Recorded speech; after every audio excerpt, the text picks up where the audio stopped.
The final apocalypse is upon us. This high be the type of shit that keep me up at night. Never short of a breath when I spit my rhymes. Clever forms I express every fucking time. Bring me back to the light when I ain't feeling right. This life, something special when I'm on my grind.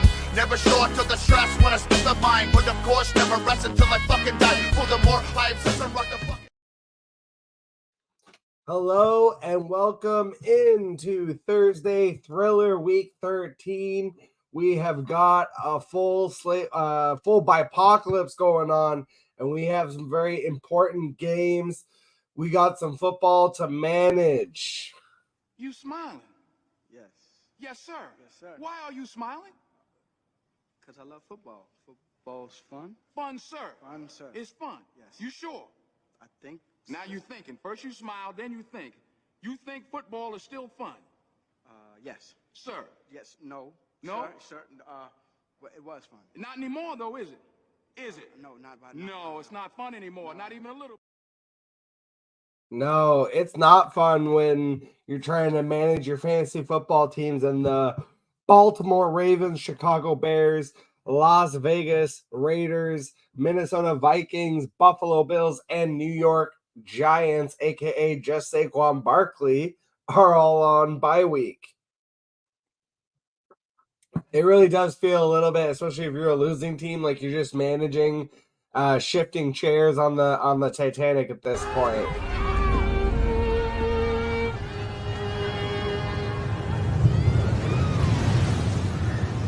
Gentlemen, it has been a privilege playing with you tonight. So we won't stay on it too long. We'll start with, obviously, tonight's game coming up in a little over an hour here. Seahawks at Cowboys. Cowboys are healthy 8-3. Seahawks are 6-5. The Seahawks are banged up, though. Obviously, they're going to still be missing Ken Walker, it looks like. So Zach Charbonnet, if you're in a pinch, he is an RB2 play. Now, I would temper expectations. I'm not expecting Zach Charbonnet to come out and destroy the Dallas defense and go off. If he does, that's like a huge bonus for your team. But it's not what I'm expecting. I'm expecting just kind of a gross 50 to 60 yards. Maybe he plops in for a touchdown. He should see all of the backfield work for the most part. You know, guys like DJ Dallas might mix in, but I don't see them as true threats. So I do think Charbonnet is a viable play. If the Seahawks are going to compete, it will be kind of through the main pieces in the passing game of DK Metcalf and Tyler Lockett. If I have to play Tyler Lockett, I'm okay with that. He's more the cornerback that presents the type of matchup difficulties for the Dallas Cowboys. But DK Metcalf, I could see that being a problem. So that seems to me like a boomer bust play. However, this week, you know, unless you just have this amazing juggernaut team, especially at the wide receiver position, I would be hard pressed to bench DK Metcalf for, you know, any kind of mediocre option. It would have to be an elite level option for me. So I would still play DK. I would play Tyler Lockett, and I would play Charbonnet. On Dallas side, pretty much the main culprits. You're sticking with Dak and CeeDee Lamb, obviously. Tony Pollard has started to come on as of late. It's nice to see him coexisting with the passing game. I think this is a viable matchup given that they're at home. So I like the matchup for Pollard here. I would play Dak, CeeDee, Pollard, and even throw in Brandon Cooks. With how many people are on bye weeks, you could have worse options. And Jake Ferguson, again, if you need a deep tight end play, I could see him getting 5 to 10 points. Or maybe he catches a touchdown and has a better week than we're expecting. But I think really you're sticking with Dak, CeeDee, Pollard, and Cooks in that order. Moving right along, we get to Sunday game, Chargers at Patriots. This is like a hilarious game. Chargers are 4-7 at the New England Patriots, who are 2-9. So the fact that the Chargers are at New England, I actually think is worse for the fantasy prospects of this game. I'm not super excited about Justin Herbert, but I'm still going to play him because you probably don't have a better option. And I still think he could get 3 touchdowns against this team, even though it's a home matchup for the Patriots. So I would play Herbert and Keenan Allen. And you're kind of forced to play Austin Eckler if he's active, but it has been rough for fantasy managers, that have tried to embrace Eckler through these rough times. He's had a couple choice words for them. Go fuck yourself. Which I need to update that because we've since had a development in the go F yourself meme. But I would still play Austin Eckler in this matchup. The Patriots are 2-9 for a reason. And on the Patriots side of the ball, I would play Ramondre Stevenson if I have no other better options. And that's it. I'm not chasing, if I was really desperate at tight end. So this would have to be in a dynasty league, for example, where I'm going to be choosing between Hunter Henry and Tyler Conklin. Like, okay, fine. I'm going to go with Hunter Henry in that situation.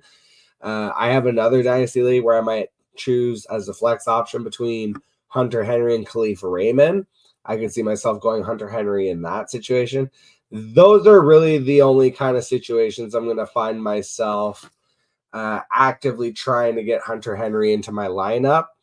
In other situations, I'm just trying to avoid all of the Patriots, even Ramondre. If I had 2 really good running back options, for example, if I had either of the Lions running backs, assuming that David Montgomery plays and is active, if I had either of those running backs and Najee Harris, I would play both of the Detroit Lions running back and Najee above Ramondre, though I do think that this is not a terrible matchup. But basically, it's Ramondre or bust for me on this offense, so we can move on here. Lions at Saints. Lions 8-3. Saints are 5-6. Lions are a little bit on the schneid, though, it feels like. It would be nice, even though they won last week, I believe. It would be nice to see them get. Oh no, they lost last week. Sorry. So yeah, they are on the schneid, and it would be nice to see them get an emphatic win on the road here against a beleaguered Saints team. I think the way that happens is through the usual suspects. I think you can play both running backs, assuming again David Montgomery is active. He is dealing with some type of foot issue. Okay. So Montgomery's going to be fine, it looks like right here from what I'm looking at. I've been tracking him pretty closely. He upgraded to full participation in practice on Thursday, so he should be just fine. So I'll be playing against him in an important matchup. But he's also going to find his way into my lineup in another league. So it's kind of a double-edged sword for me. So David Montgomery active, so that's good. David Montgomery and Jahmyr Gibbs would both be in my lineup then. Amon-Ra, obviously. Sun God doth shineth too brightly. He's in your lineup every single week. Laporta, I think, is a decent play. And Jared Goff, I literally don't know what to make of Jared Goff anymore because it used to be that he was so predictable and you could just depend on his home road splits. And now it just feels like everything's up in the air. He sucks at home and he's good on the road. So I think, this year you can kind of throw out the traditional home road splits to a certain degree. And I do think that you can throw Jared Goff into your lineup, especially, again, with all the situations going on with the quarterbacks, you could do much worse. Speaking of a much worse quarterback, especially for fantasy, Derek Carr on the other side of the ball. I am not excited about Derek Carr and the Saints offense when I think of a team actively throwing behind the line of scrimmage when they should not be, the Saints are one of the first teams that comes to mind. So, I mean, again, if you're talking about any of the quarterbacks in the next matchup, which will be Falcons-Jets, obviously start Derek Carr over either of them.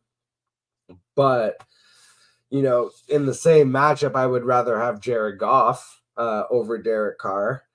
I do think Alvin Kamara is in your lineup every single week, and that's especially true when Derek Carr is under center because of his PPR floor. It's like he's going to get minimum 10 points, it feels like, and he has the ceiling to go much higher. Especially, you know, we've already seen a couple games where he had literally like 10 receptions, double-digit receptions. So that's definitely a possibility, viability, especially if Olave, it seems like he should be available. Let's just go quickly check in maybe on Olave.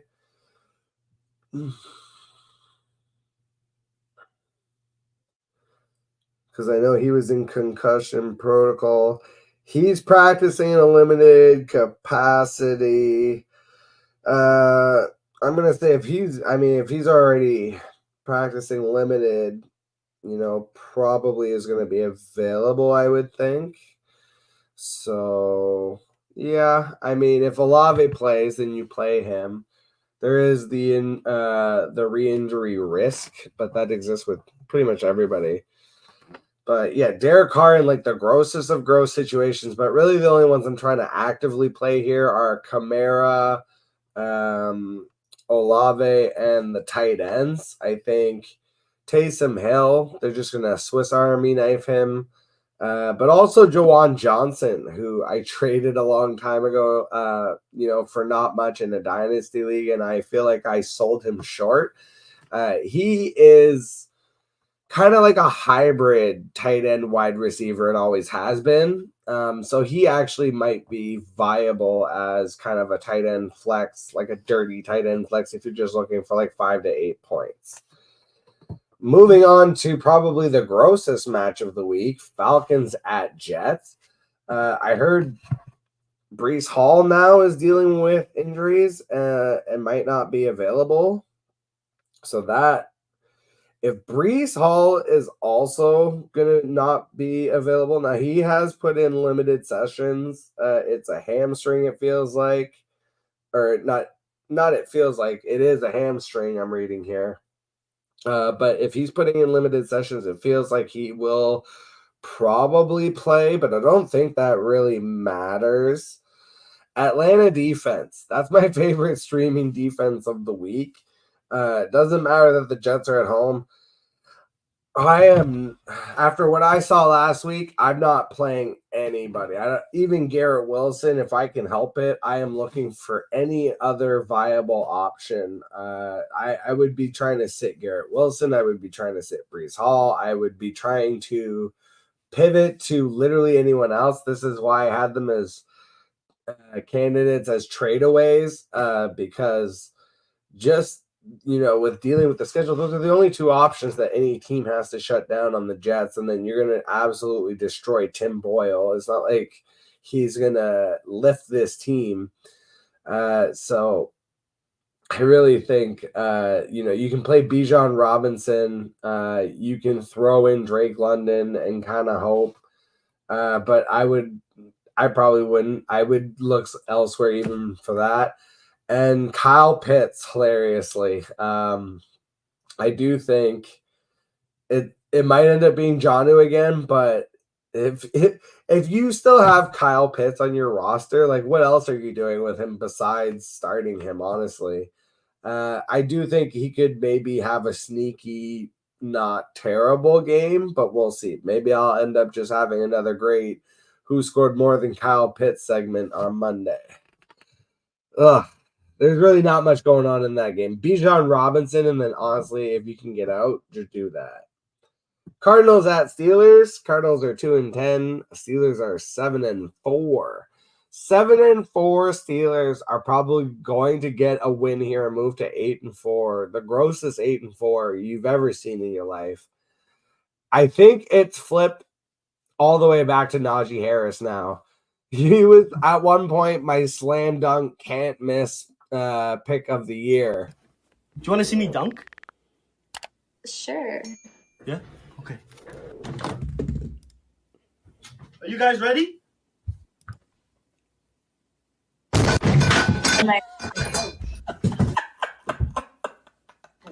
I'm okay. No, don't worry. Does that always happen? But it seems like we've come full circle, and Najee Harris against Arizona is definitely in play. You can play even Jaylen Warren, I think, in the flex.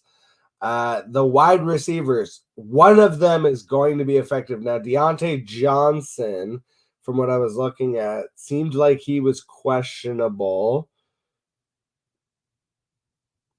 But it was just because he was out sick. So he's out with an illness on Thursday. I don't know that that will affect his presence on Sunday. But I mean, the only thing more sick than how he must be feeling right now was that play where he just like kind of they did the meme where it was controller logged off and he just was standing there while they fumbled. However, somehow, even through the mediocrity of the last 2 weeks, and that was including the improved offense, he's had 8 targets, Deontay Johnson, in the last 2 weeks. I do think you can play him against Arizona. I think George Pickens you can play against Arizona. You play, hilariously enough, I think this is the week to go all in on Kenny Pickett in Superflex as a quarterback 2, George Pickens, Deontay Johnson, Pat Freiermuth, Najee Harris, and Jaylen Warren. Now, it's going to not work out for at least 2 of those guys. I don't know which ones it's going to be, but at least 2 of them you're going to be disappointed. If I had to guess which ones were going to be the disappointments, I would say Deontay and Jaylen Warren will disappoint you out of all of those Steelers assets. But I think they're viable plays because it could end up being one of the other guys that disappoints and they end up being the ones that pops off.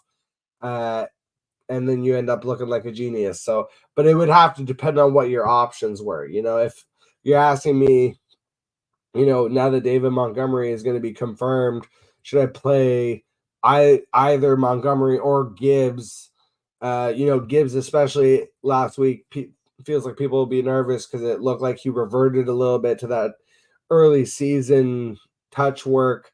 If you were asking me, you know, Deontay Johnson or Jahmyr Gibbs or even Jaylen Warren or Jahmyr, I would play Gibbs over both of them.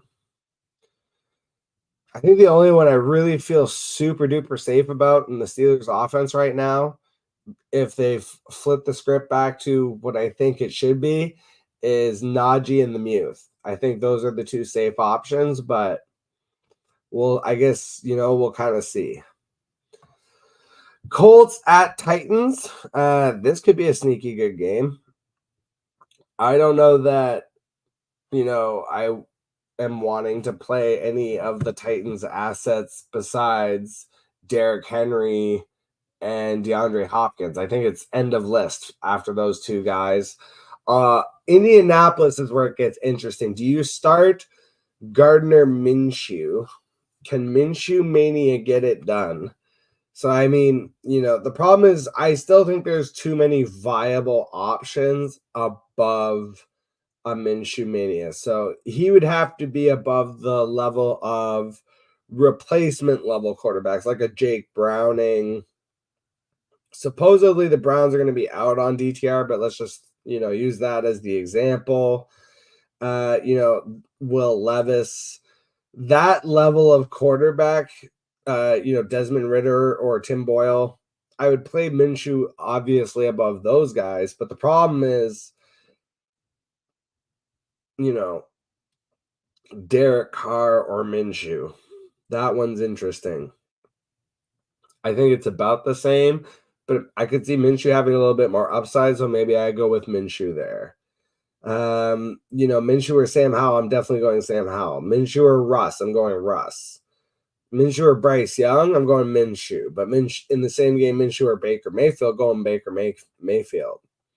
Minshew or Stafford. Minshew or Jordan Love, I would go Love.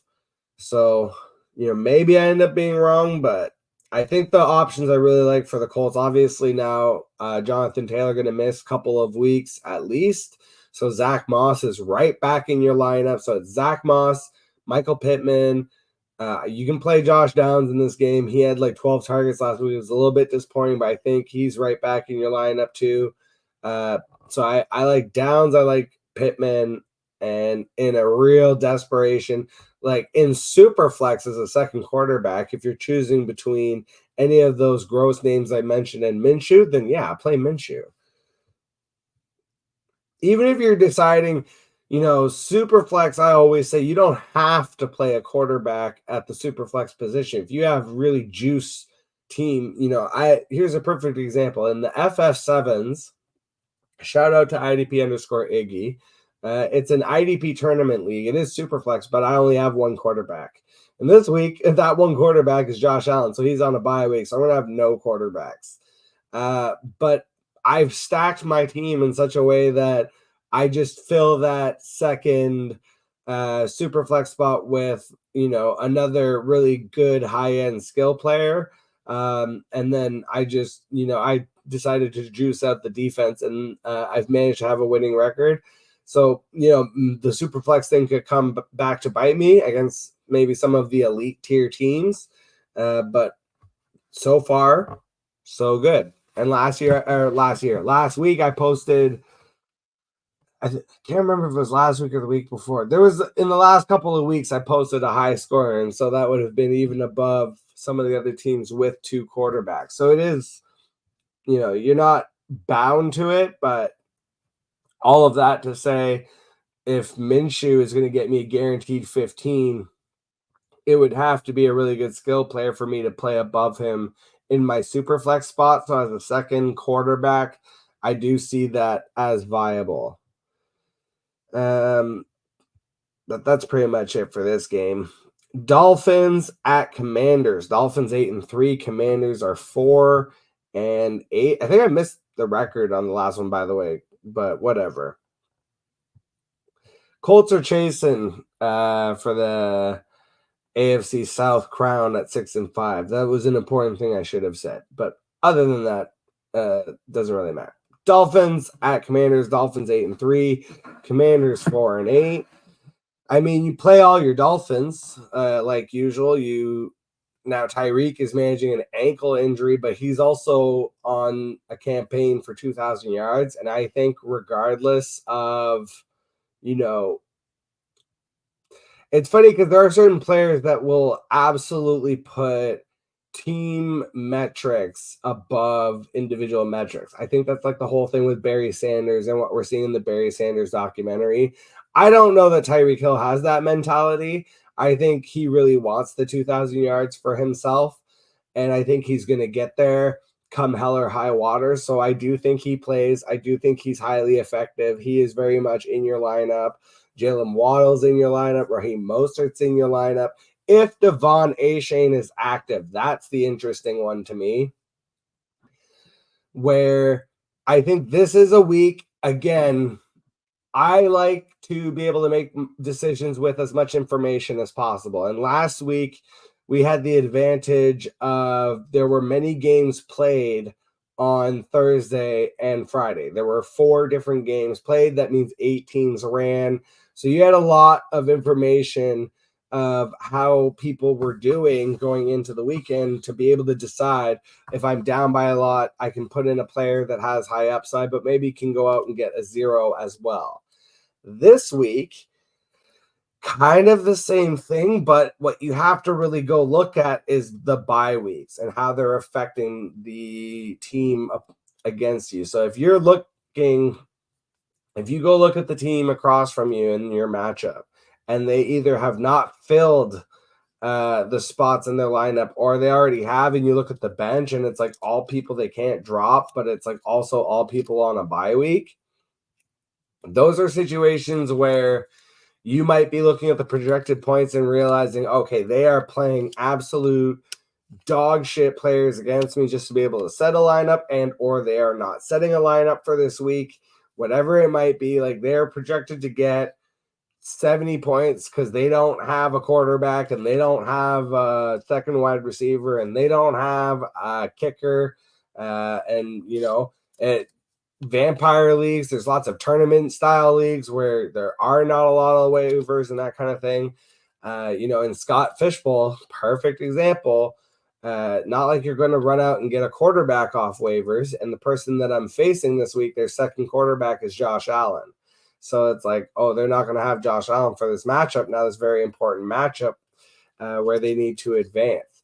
So a lot of those kind of situations pop up this time of year. And so it's just, you need to be wary of it and kind of get ahead of it. So that's just, you know, one of the things that I always like to mention this time of year. But yeah, getting away from the actual matchup here. Dolphins, you start all your guys. Commanders, you start Sam Howell,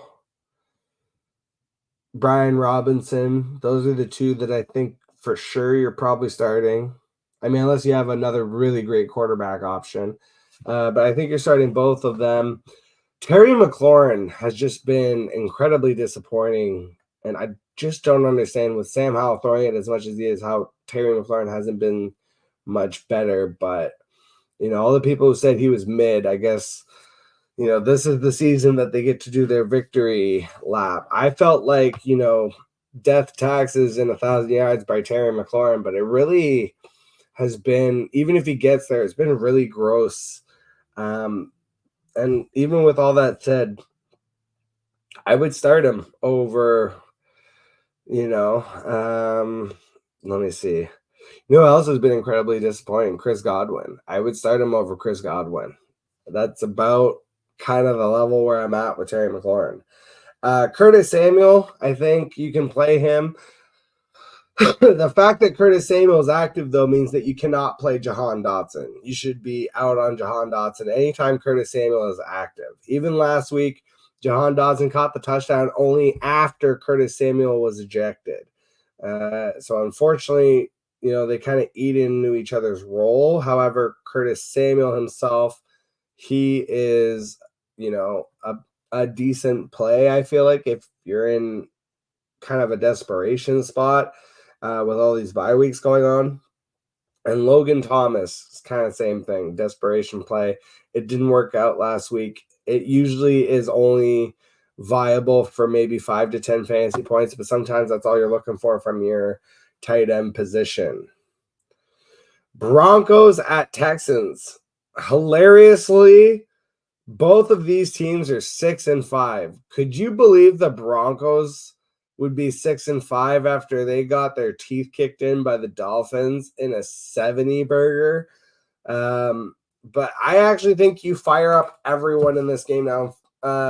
It seems like Tank Dell did not practice, so that's something to monitor. That would increase the value even of a Nico Collins, who I'm really kicking myself for trading in Dynasty, but I was desperate for a running back.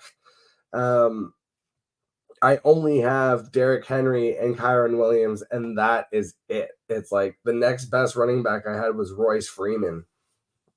So, and because my wide receiver room is so juiced, I have Stephon Diggs, Amon-Ra, St. Brown, Tyreek Hill, Justin Jefferson, Cortland.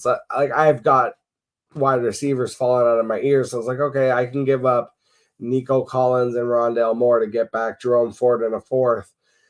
And I'm already hating myself for making that deal. I should have just stuck with the wide receivers. It's been my mantra this whole time. And Kyron Williams came back and dominated. But, you know, I do think there's silver lining ahead, hopefully, in an old stone pony, ironically. But we'll get to that in a little bit.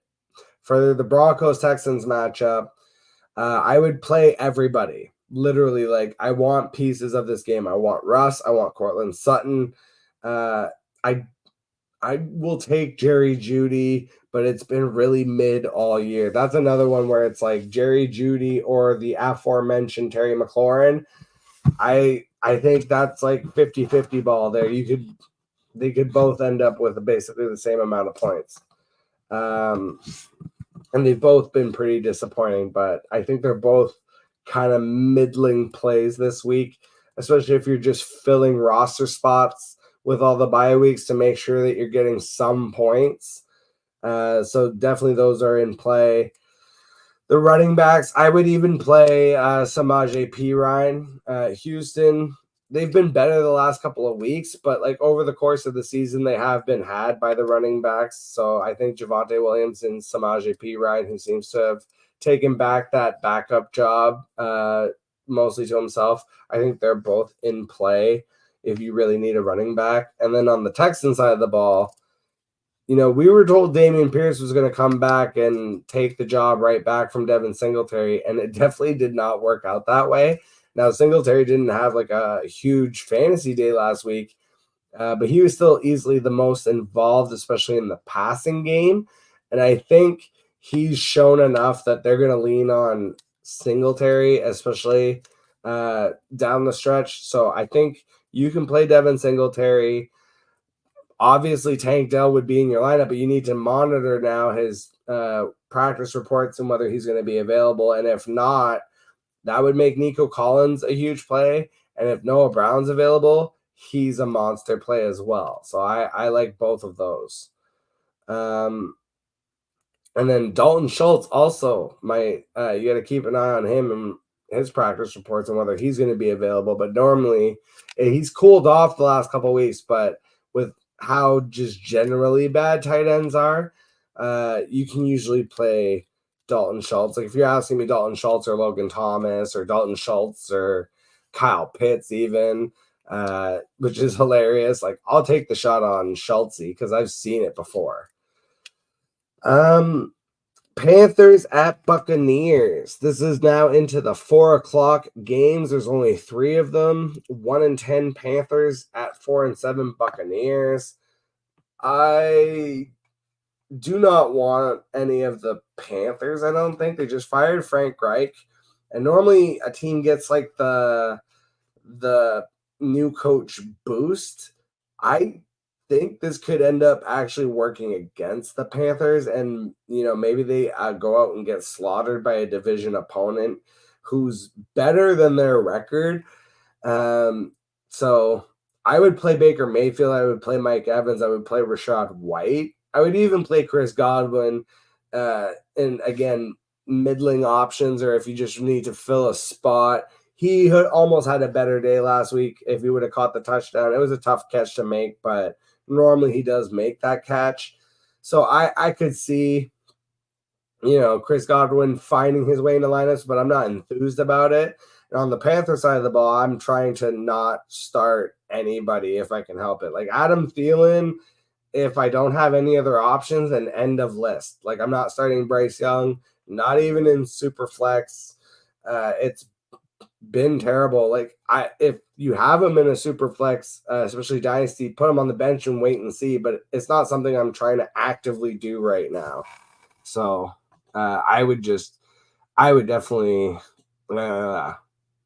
just avoid the Panthers altogether.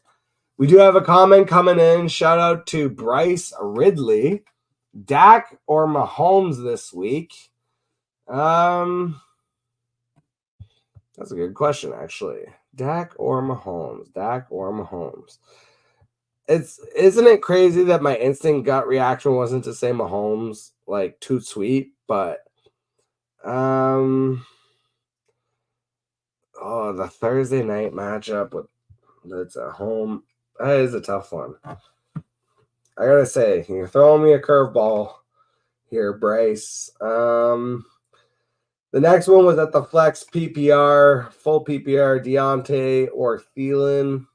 So, I mean, again, assuming that Deontay Johnson is going to be available because he's not practicing due to an illness.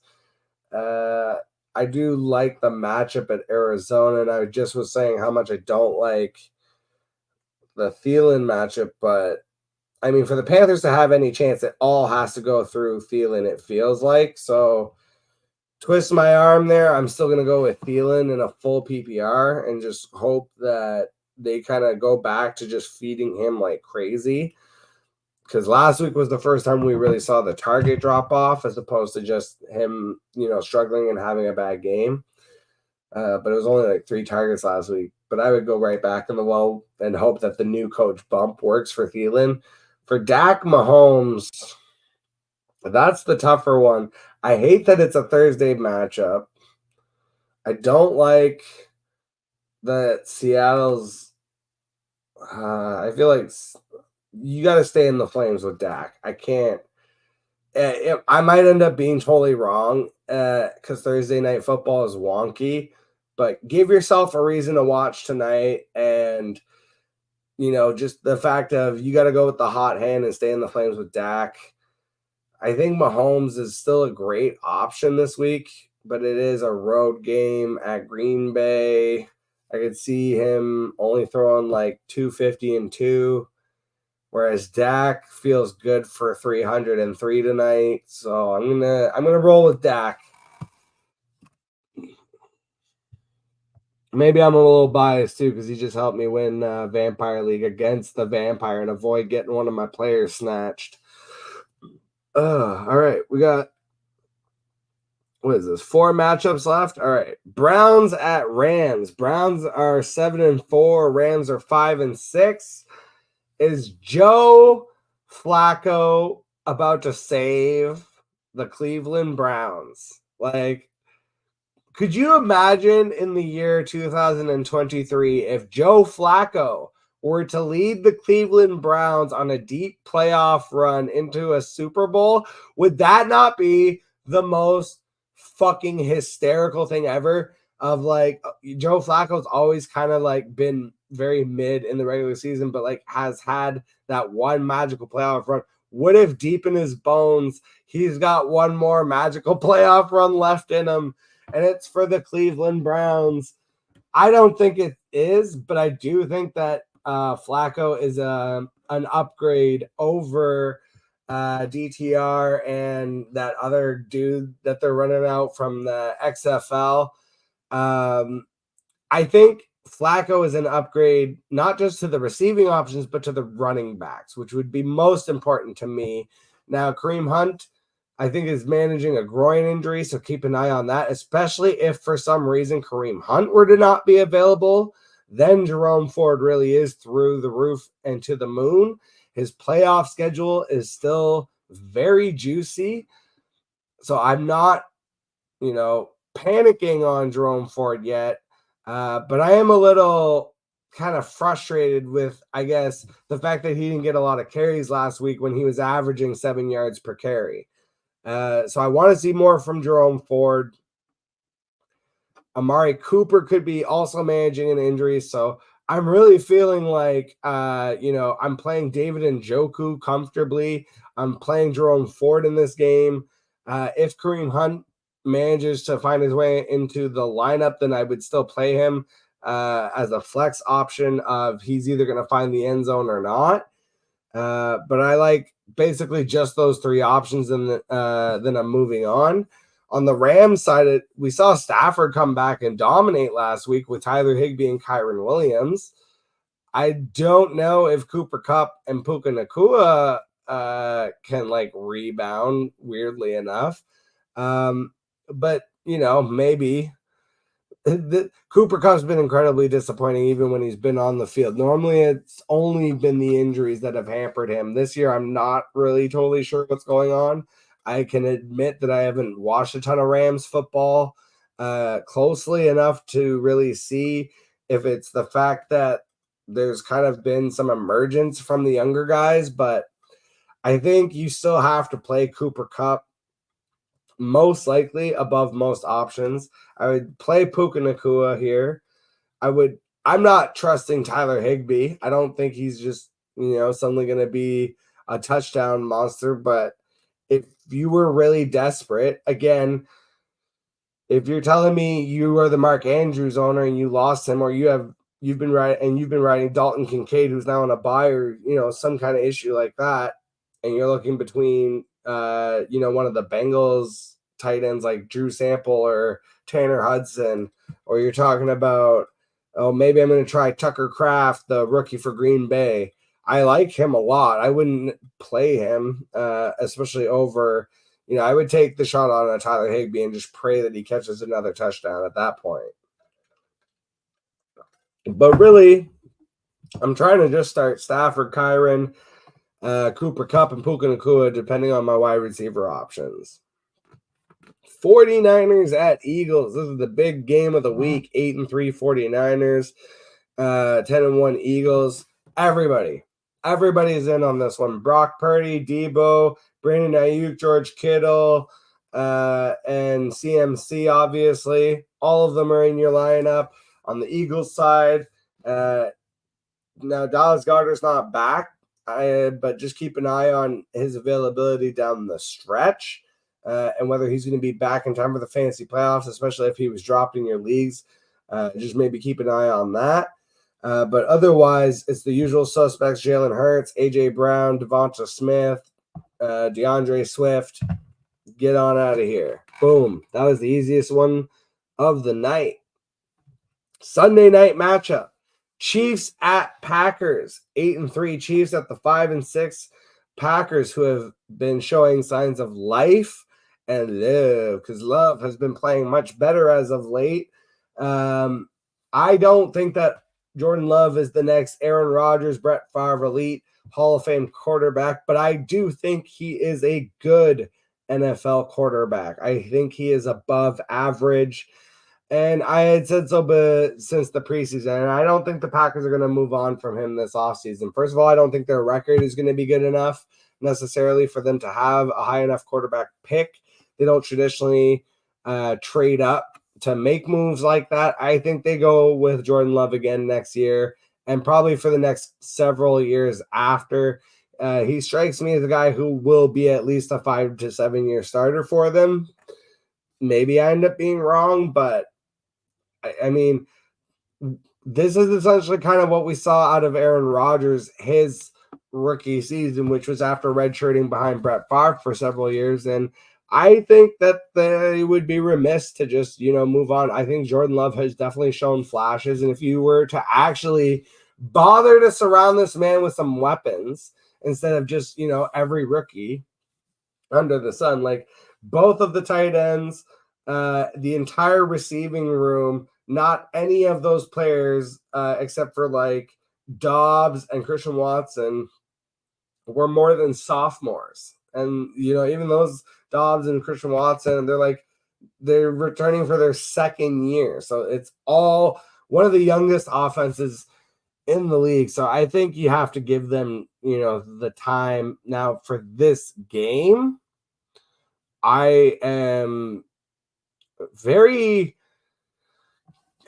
hesitant on, it's a home game, right? But the Chiefs defense has been really good. And so I really think a lot of people are going to get bit by trying to play Jordan Love and Romeo Dobbs and Christian Watson and Jaden Reed.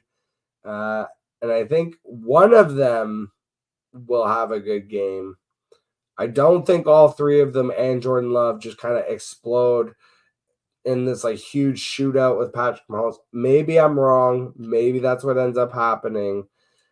There are a couple leagues where I probably don't have any other option. I'm going to take the shot on Christian Watson and hope that he is able to repeat the success from last week. I'm hoping that the fact that it's, the Sunday night game, a little bit more prime time, that the Packers are at home, I'm hoping all of these factors are going to help the Packers offense and Jordan Love. Ultimately, if they can get, between 250 and 300 passing yards and 3 touchdowns, to me, that would be a massive success against this defense. I do see the downside, though, where they could very easily struggle to get 200 pass yards and a touchdown. So, like I said, one of those wide receivers potentially could be okay. I don't know that all three of them will be, though. So, play the guys you want from the Packers, but just make sure that you definitely temper your expectations. Aaron Jones, it's been a struggle. I think if he is available and healthy, the health issue has definitely been a question for him, but assuming he's available, healthy, full practice, everything's a go, I would play him, especially because AJ Dillon now is seemingly dealing with an injury. So if it were to flip to where Aaron Jones is actually getting like the bulk of the carries, I actually think he might, have like a true RB1 game, which we have struggled to see from Aaron Jones, consistently throughout this year, when he was really the only veteran presence that this offense had to lean on. And you kind of expected him to really be, more of a centrifuge for the Green Bay Packers offense and success, but it just really hasn't worked out that way. And it's been mostly due to injuries. And finally on the docket here, we've got Bengals at Jaguars. So Bengals are 5-6, Jaguars a healthy 8-3. I think you start all your Jaguars here. You start Calvin Ridley, who's finally looking a little bit more consistent on a week-to-week basis, but still have in the back of your mind that he could disappear on any week-to-week basis. So I would play him. Christian Kirk, I would play. Travis Etienne, obviously. Now, Etienne also is dealing with his own injury. He's managing a chest injury and was missing from team press conference. So keep an eye on his availability. And, if you really want to be a dick, I straight up against the league mate that I'm playing this week, who has Travis Etienne, I went and picked up Dearness Johnson just to block him and make sure that he wouldn't be able to sub in his backup running back. So that was something I, was very mean-spirited and crafty. But hey, it's an exile league, so if you finish in last place in Toilet Bowl, you get banned for a year. So kind of it's a little bit of anything goes. It's the type of league where if your opponent didn't pick up a defense and you want to pick up and stash all the good defenses that week, totally fine. Your opponent doesn't have a quarterback, you want to pick up and stash all the good quarterbacks, leave them on your bench. That kind of stuff is not only allowed, I almost admire it in a sick way. That's what that league is specifically designed for. But yeah, on the Bengals side, Joe Mixon was really disappointing last week, but I mean, what are you going to do? Not really a lot of running back options that you can trust or lean on. So I think, you throw him in there. Jamar Chase, he's always open. So you throw him in and hope for the best. You hope that Browning can get him the ball enough. Last week, it was kind of wonky. He had kind of like a 4 for 80 game, but there was one where it was like a tipped ball that just happened to fall into Chase's hands, and then he kind of took it and turned it into a long gain. So I don't really know, how much you can do with that. But to me, it's like with Browning starting, I'm not chasing, Boyd or any auxiliary options. So it's like I'm limiting myself to Joe Mixon, Jamar Chase. End of list. All right.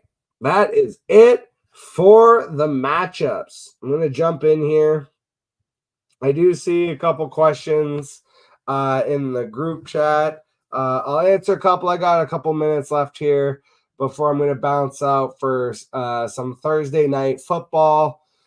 So just again, shout out also to Bryce Ridley, who was in the comments. I'll just repeat the answer to the questions quickly. Dak or Mahomes? I kind of pondered it earlier if you want to scroll back for my full thoughts, but I'm ultimately going with Dak. And then PPR, we said we were going with Thielen just because, as much as I like the matchup with Deontay, it does feel like Freiermuth or Pickens or the running backs could take his work away. We've seen it the last couple of weeks. He's seen 8 targets, but they're kind of gross, and he hasn't done much with it. And it's like, it feels like his ceiling right now would be like 5 for 50 and a tutty. So I'm gonna go back to the well with Thielen and hope that he gets the new coach bump. But yeah, just to recap the answer to those questions, and thank you, Bryce Ridley, for jumping in on the comments. He also had said I already solidified the playoffs. So, throwing a little caution to the wind. Also, if you're already solidified in the playoffs, then 100%. Like one of my reasonings for putting in Dak is you get an extra reason to enjoy tonight's game. So yeah, if you're already solidified for playoffs, definitely go with Dak and Thielen. Final answer. Puka or Charbonnet? So worried about Puka versus Cleveland and Charbonnet. It's pure volume, but it's probably going to be inefficient. It's like in that situation, though, you know what it is? Here's the thing. So if I need upside, I actually think that Charbonnet has both the floor and the upside this week compared to Puka Nacua, because the Cleveland defense is tough and they're gonna make it rough on Matt Stafford. And if anything, God forbid, happens to Stafford, we've seen already that means the receiving options are basically toast. And that even with Stafford in, now we've also seen the possibility that Puka he's still involved, but that he doesn't necessarily need to, him and Cooper Kupp don't need to lead the team in yards and touchdowns and that kind of stuff for them to win. They did it with Kyron Williams and Tyler Higbee last week, and they are more designed to do that than, some other teams. Seattle, though, yeah, it goes through myriad passing options, but the running game traditionally for Seattle has kind of always gone through a guy. Even when there's been multiple guys on the field and available, generally speaking, we'll see like one guy get the 15 to 20 touches and another guy get maybe the 7 to 10. But for the most part, the primary Seattle running back for fantasy football for years now has been an extremely valuable fantasy asset.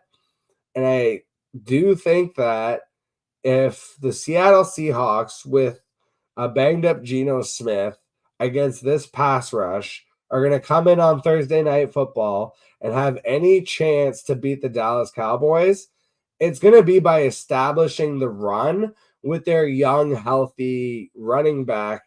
I could see them smashing Charbonnet 20-25 times into the Dallas defense for 100 yards and a tutty or two. And if he gets any kind of passing work on top of that, his ceiling to me feels pretty high this week.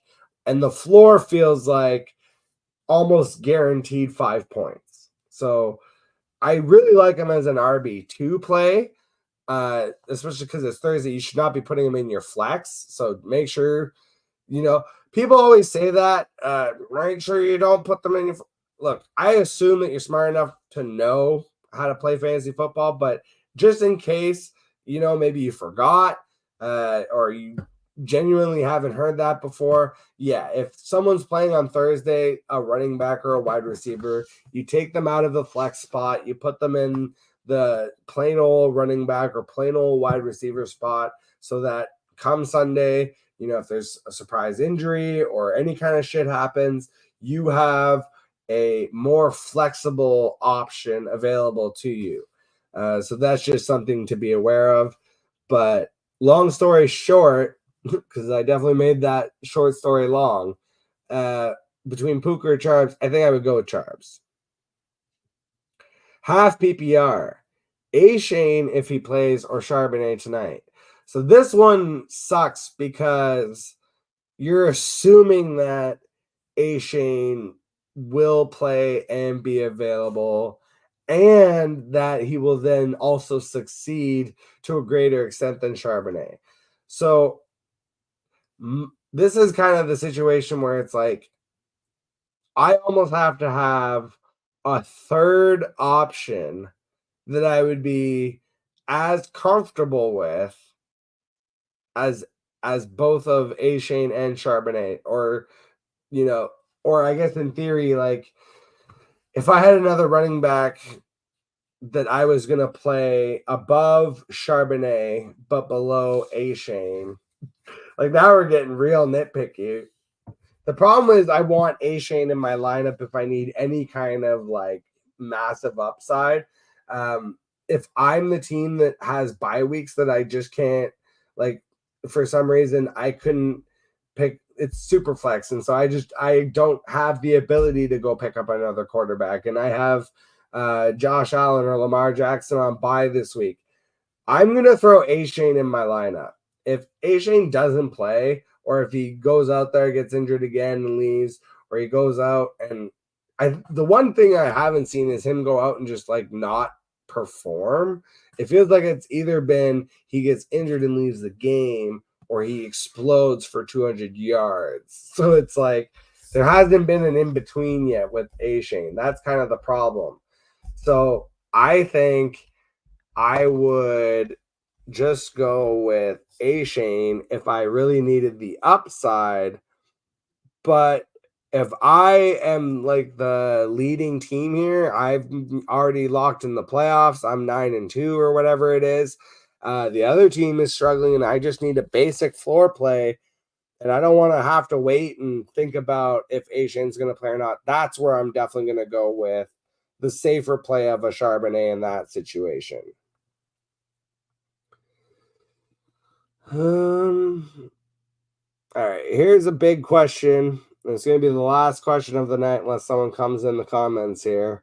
Standard league need 2 running back, 2 wide receiver, and 1 flex option. So got a lot to choose from here. He's got Ramondre, Kyron Williams, Zach Moss, Zach Charbonnet.